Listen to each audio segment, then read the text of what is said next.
police van standing by the corner. They're doing nothing. And cigarettes are more expensive than marijuana today. And this marijuana and this nyaupe is being sold to students. And we can no longer accept that. Police are our parents. And of course, those are the first people we must report to. But we have been reporting. We know the hotspots. We know that in Hillbrow, they sell drugs. Hillbrow is still there. We know in Sunnyside, in Pretoria, they sell nyaupe. Sunnyside is still there. Durban is Wunga, it's the same thing. Nothing is happening, and it is the youngest people, just like in 76, who must decide the future of this country. So basically you're saying that you don't care even if you have to go to jail, you believe in this campaign. Is that what you're saying? It's an issue of taking a decision. It's either you are guilty for one of these two things. You are guilty for falling into the trap of drug abuse, or you are guilty for getting rid of drug abuse. So we want to what happens, Khulekani, in an instance whereby you beat up wrong people? We will never beat up wrong people. How do you know that you wouldn't? Because these people who are selling drugs have been embedded in our communities. They've mastered the system. They are paying councillors, they are paying business people to operate in these areas. They are gangsters. They control the syndicate of all the crime that happens in the township.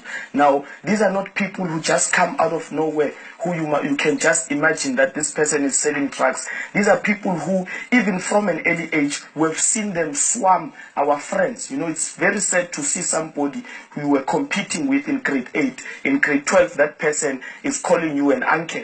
You know, your peers, our peers are calling us uncles because of nyaupe. And you don't see white students abusing these sort of drugs. It is the black child who must forget about his land, who must forget about the wealth of his nation and abuse drugs which come from another country, which are created by the very same science which is supposed to liberate us from the poverty we're experiencing. Now, who do you think bring these drugs into our communities? Yeah, obviously it's foreign nationals. You know, you know that drugs come from Nigeria. It's not a secret. We know that Hillbrow and Sunnyside are small Nigerians. They're not small Zimbabweans or small Zimbabwe. They're small Nigeria. And we think that we cannot allow... South Africans are not, you know, they don't like things. They don't like to fiddle with drugs and such things. But it is people who come from outside who make us taste these things. And they themselves are not drug addicts. I've never seen a nyaupe addict who comes from Nigeria, or a beggar on the robot who comes from Nigeria as a drug addict. It is young people who are bought into these things. You are given for free for the first 2 times.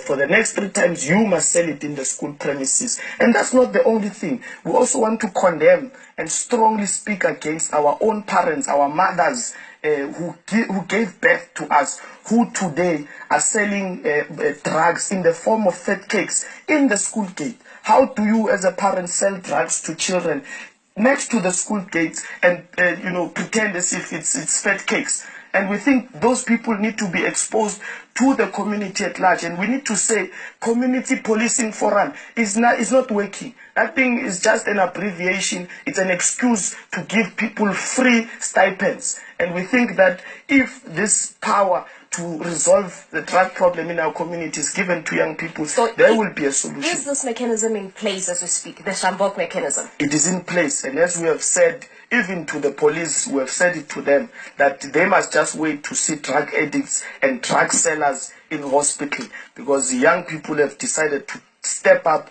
because their rehabilitation centers are just a waste of money of the state.